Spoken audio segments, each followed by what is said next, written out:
My name is Joe Biden. I am Joe Biden's husband. I'm delighted to be here. Thank you. Thank you. It is truly, it's not hyperbole to suggest. It's a great honor to be here, a genuine honor. And at this great public university, celebrating the life and legacy of not one, but two proud sons of Connecticut, Senator Thomas Dodd and my good friend, and we truly are really good, close friends, Senator Chris Dodd. Chris and I have known each other for a long time, but if you'll excuse the point of personal privilege, as we used to say in the Senate, I saw up close how he fought for human rights and human dignity in the Senate. Do you know my measure, Madam Ambassador, Ambassador Kennedy, you know what my measure is? People who tell me they care about people and then disrespect a waitress or a waiter. People who tell me they care about how, in fact, people are entitled to be treated with dignity and walk by someone at a shoeshine stand and suddenly say hello. People who do not do the just simply decent things for ordinary people. That's the real measure. I've never seen Chris, figuratively or speaking, walk by anybody. I've never seen him, nor his wife, nor his two brilliant, beautiful daughters. I remember the passion and eloquence that you brought to the floor, Chris, whether you were fighting for American families or serving as the Senate leading voice on engagement with Latin America and the Caribbean. And your brother, the ambassador, did a pretty damn good job as well. I think that the work this center is doing to bring human rights to the forefront of public understanding is making a real and immediate impact for all young people today.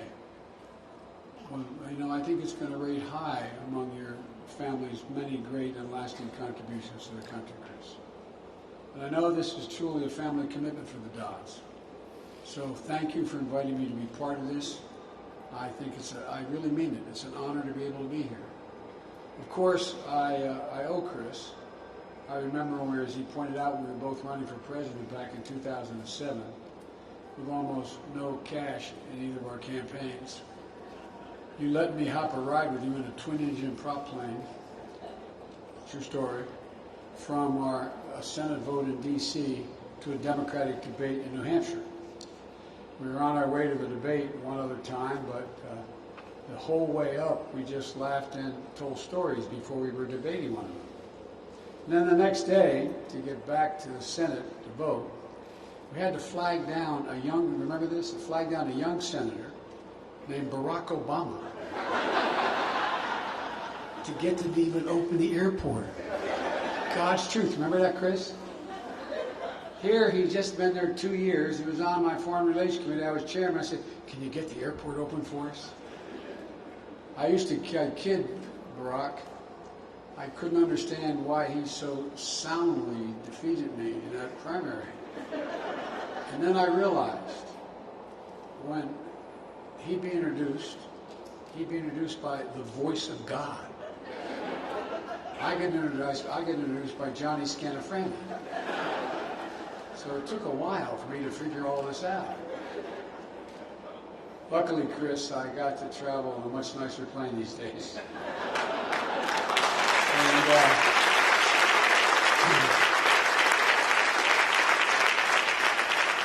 it's yours to travel in any time you would like.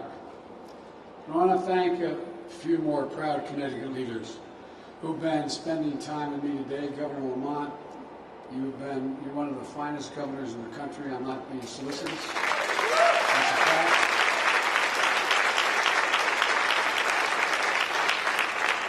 Exceeded only by your wife. And Senator Blumenthal, I mentioned earlier today, I apologize for repeating this, but my son, Beau Biden, who's the one that should be standing here talking to me, my son, Beau Biden, was the Attorney General of the state of Delaware. And one of the people he went to and sought advice from, for real, was then Attorney General Blumenthal. They became friends, and my son was a great admirer and I think the senator knows that. And Senator Murphy, if I have to something in the foxhole with me, I want Murph with me, man. No, I'm serious. This guy knows as much about foreign policy as anybody does, and his failure to remain silent has meant a great deal to me because he's spoken up on so much. And Representative Courtney, I thank you. Thank for your help and your support. And Rosa DeLauro. Rosa, I don't know as much as Chris does to Rosa, but I owe a hell of a lot to her. My son was married, and he was a second year of law school, and he transferred to Yale Law School. And Rosa heard that I was coming up with him, and the apartment he rented was less than ideal. And the whole thing had to be painted. My brother Jimmy fixes everything. My brother Jimmy's with his, and we went down and bought about 28 gallons of paint. I don't know, but for real, it was hot as hell as well. And I'm up on a 8-foot ladder painting the crown molding and sweating like the proverbial you know what. And here, the door, I said, "Come in." And is it Alderman or Councilman at the time? Alderman DeLauro walked in, her mom. And she said, "Where's Biden?" I said, "I'm here." She said, "No, stop fooling with me, son. Where's Biden?" I said, No, I'm Biden. I'm Biden." And she came and said, "I just want to come over and introduce myself and tell your son will be taken care of." And in walks the chief of police. I thought, "Holy God, what did I do?" She said, "You have nothing to worry about. You have nothing to worry about." Talk about constituent service. Rosa, you come by it, honestly.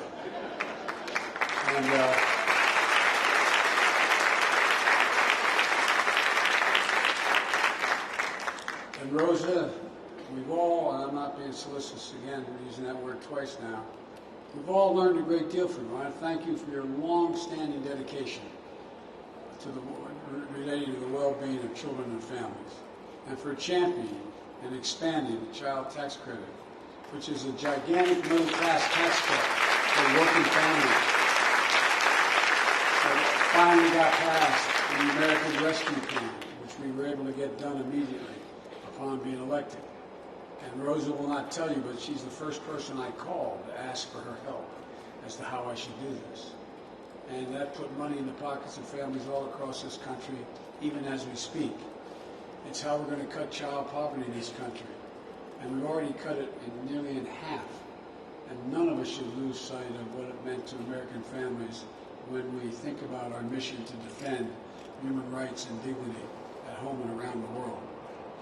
26 years ago today, another United States Senator, United States President, who I just spoke to, Chris, literally an hour and a half ago, Bill Clinton, he sends his best, by the way, visited this university to dedicate the Thomas J. Dodd Research Center, a library and archives of papers that amount to an incredible first-person, first draft of history.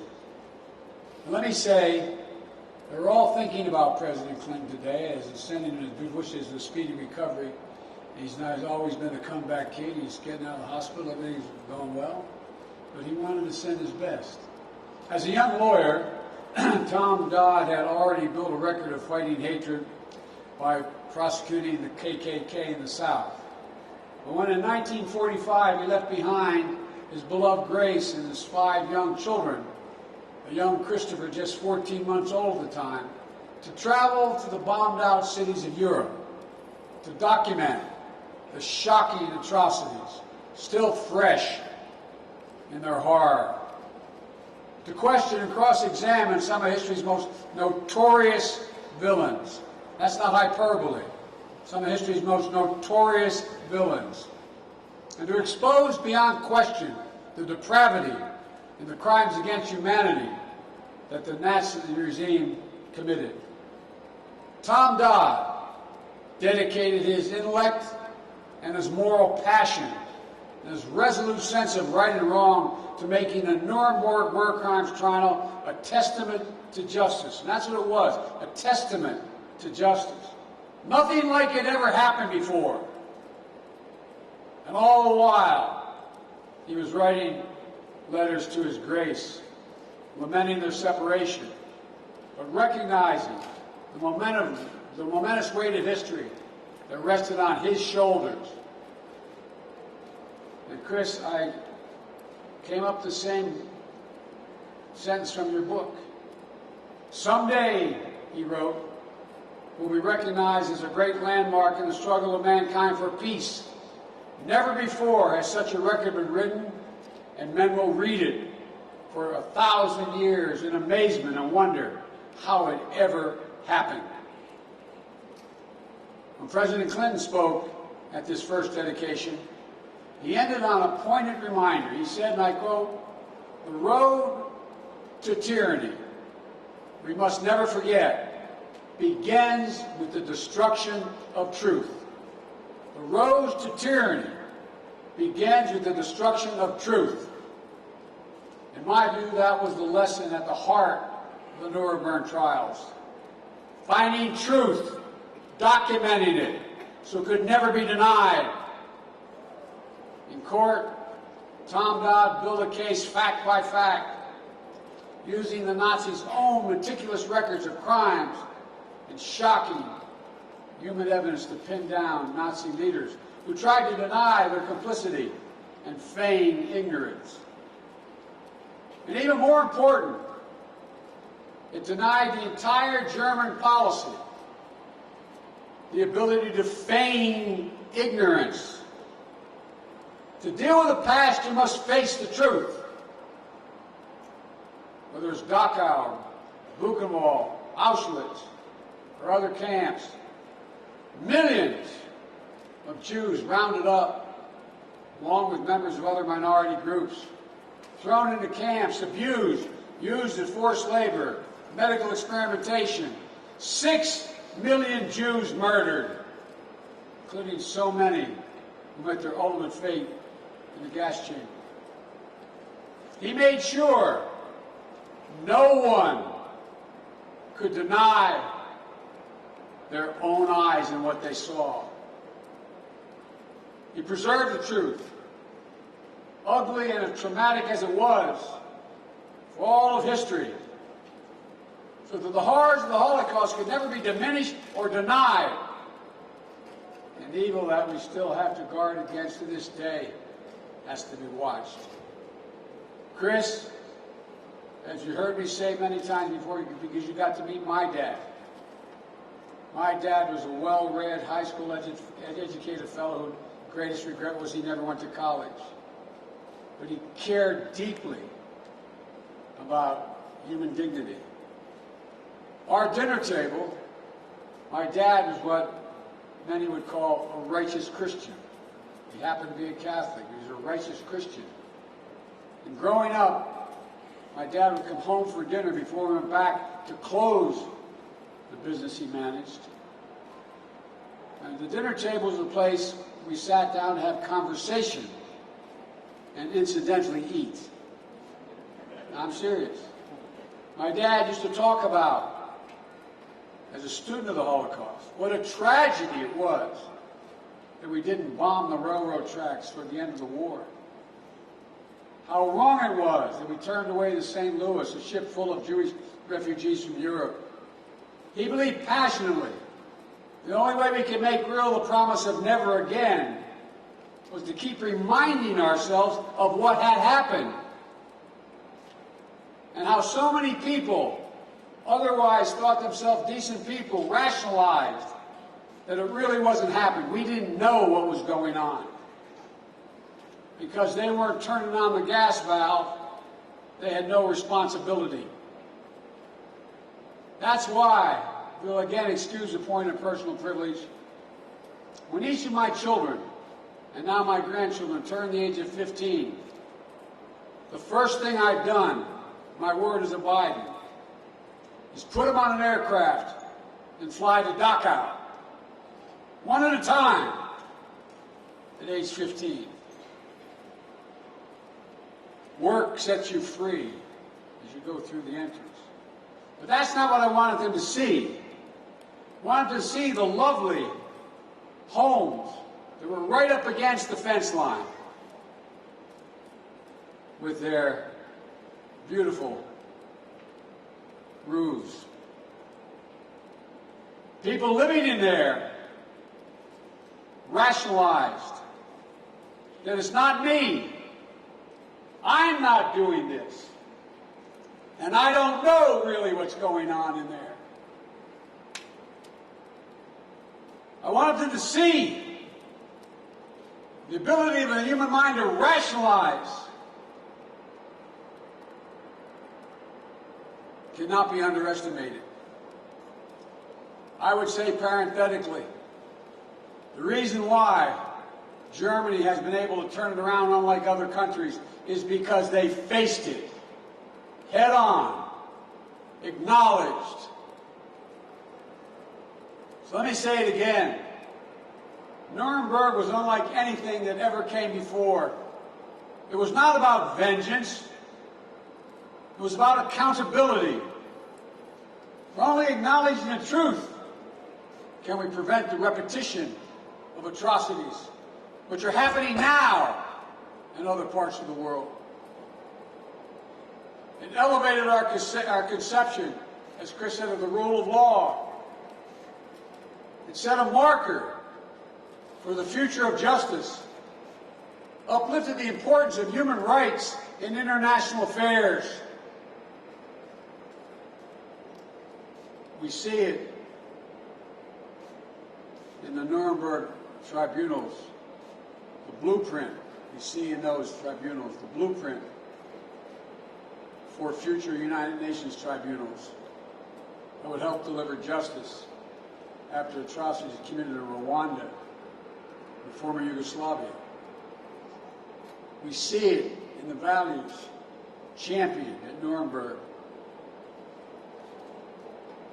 in the antecedents of the Universal Declaration of Human Rights, and the foundation of a rules-based international order, built out of the wreckage of 2 wars, world wars, not just to prevent us from destroying ourselves, but to actively build a better future.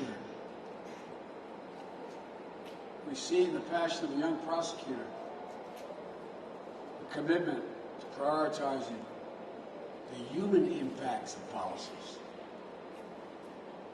The commitment carried through in his son's career of public service by all the students of this institute who have been inspired by the example. We need you.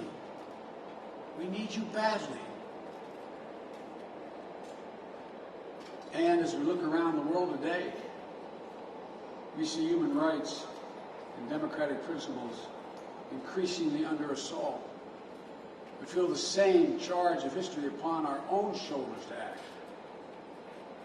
We have fewer democracies in the world today than we did 15 years ago. Fewer. Not more, fewer.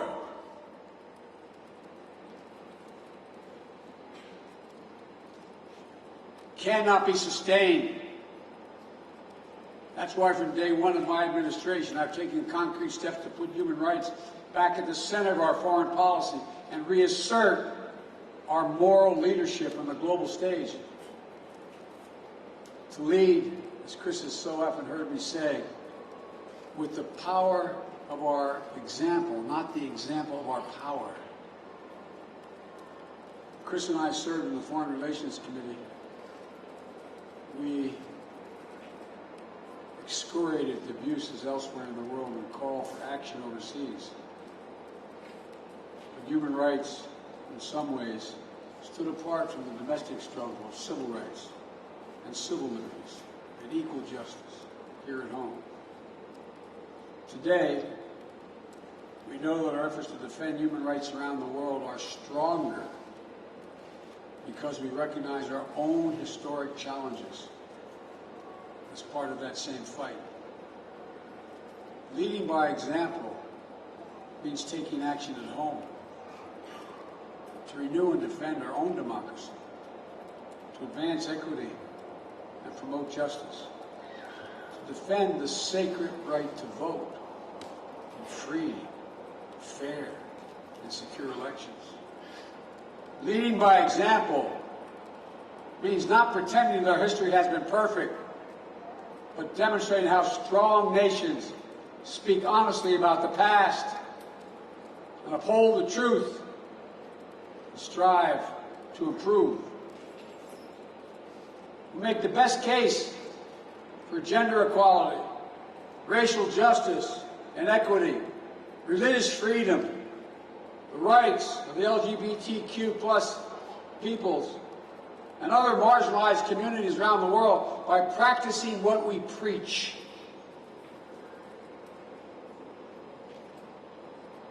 First 10 minutes I was office, I ended the Muslim ban,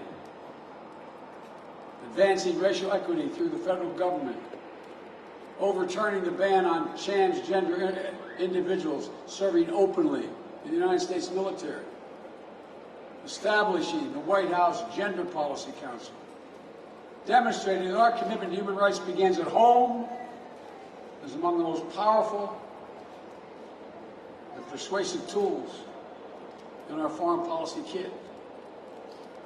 And as we defend human rights beyond our shores, we're more effective when we work together, allies and partners in our shared values. America as a nation is unique in all history, not because we're inherently better, because the basis upon which we're organized. Virtually every other nation is organized based on ethnicity, religion, geography, color. We're unique in all the world. We're based on one guiding principle. We hold these truths to be self-evident, but all men and women are created equal, endowed by their Creator with certain inalienable rights, including life, liberty, and the pursuit of happiness. We have never lived up to it. We've never, until very recently, walked away from it. ARC has always bent closer and closer to justice and inclusion. The moment we stop, the moment we rest, is the moment that our influence diminishes. So we're re-engaging multilaterally and rallying the world to advance universal human rights and fundamental freedoms, to prove that democracies can still deliver in an age of fast-moving, cross-cutting challenges. We have rejoined the UN Human Rights Council, which we walked away from. The United States of America didn't want to be part. I mean, just yesterday, we won an election. It's a new 3-year term that begins in January in that committee. We had to fight to get back on it because the world wondered, do we mean it still? The United States of America, do we mean it? In December, the United States will host a virtual summit, a summit of democracies, to bring together world leaders to make concrete commitments to defend democratic values, and push back against advancing authoritarianism. Not war, but important words.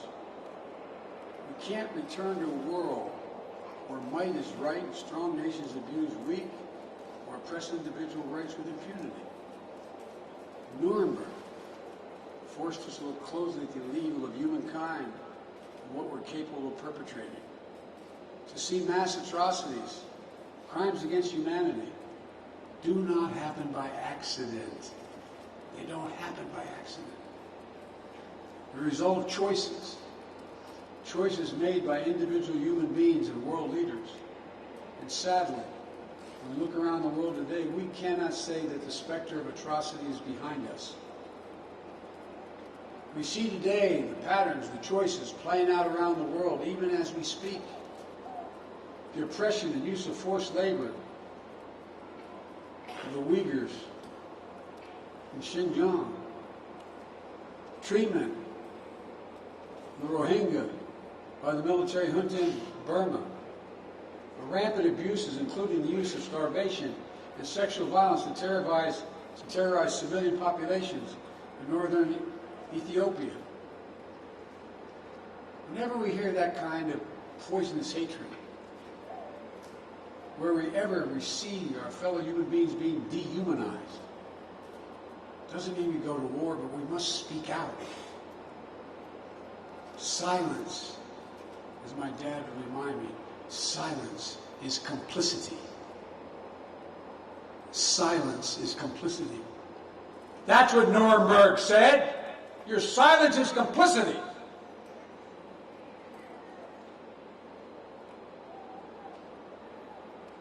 I've raised these issues personally with leaders around the world, our friends and adversaries alike. And I made it clear that no U.S. president should stand by when human rights are under attack and maintain their legitimacy.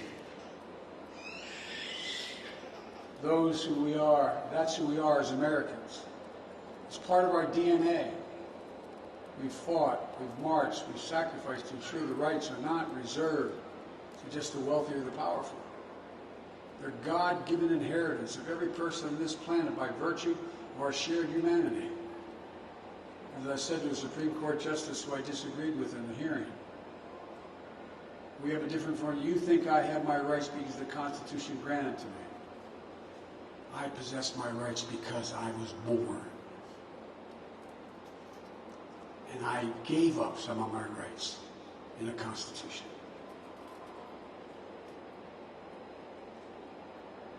That's the radical idea at the core of the founding of our nation. As I said, that all men and women are created equal. We really are endowed by a creator with certain inalienable rights. And those rights don't flow from the power of the government. These rights exist for every individual, period.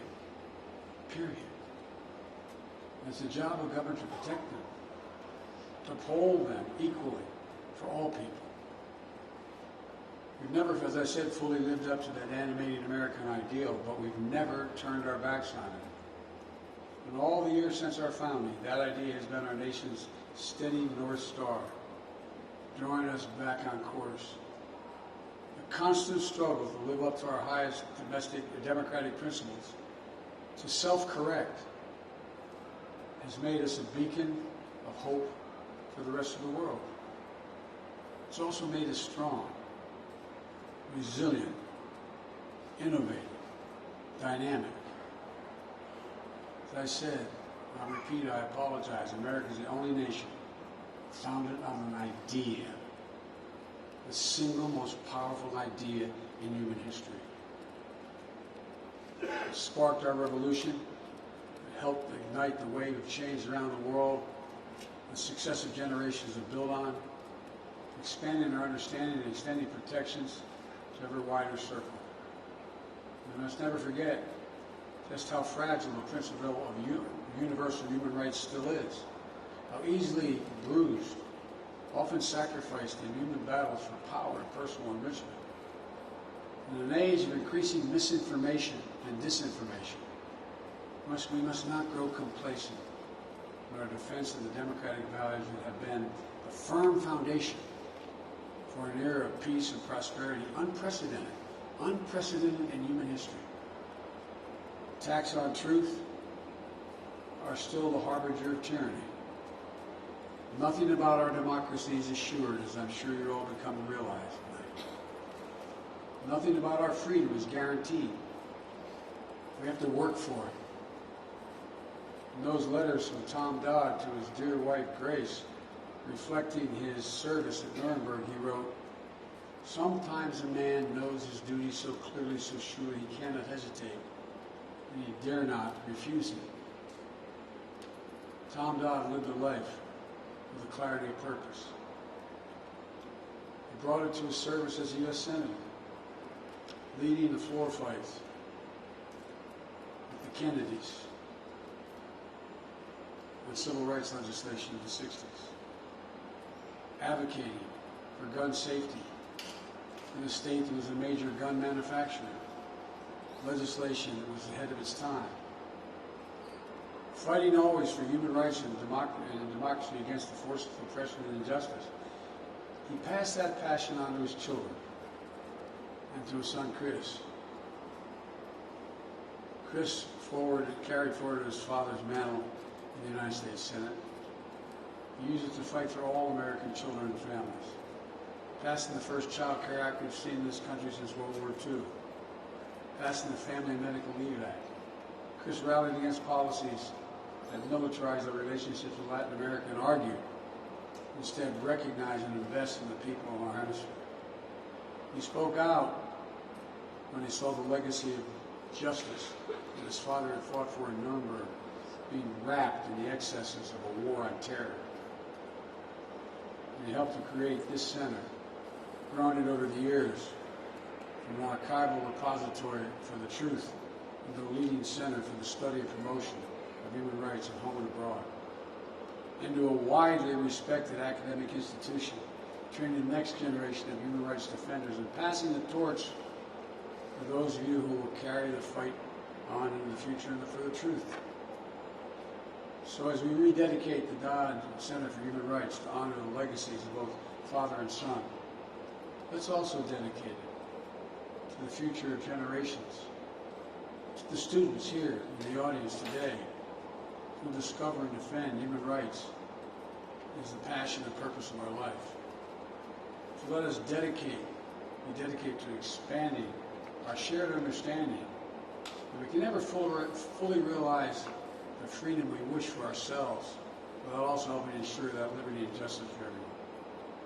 And let's dedicate to the unending fight to bring our own nation, our own world, closer to a future in which every human being is free to pursue the highest dreams and unleash their full potential.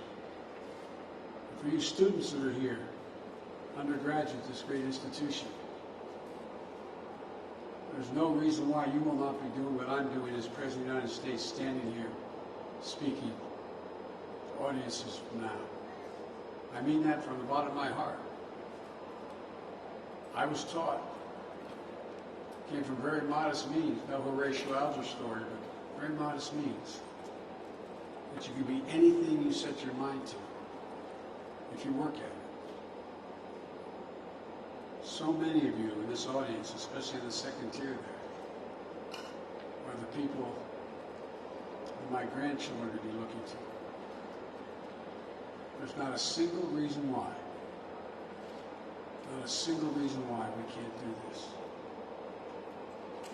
Not a single reason. As I've told every world leader that I've gotten to know, and I've met many, many of them, it's never been a good bet to bet against the American people. God bless you all, and may God protect our troops.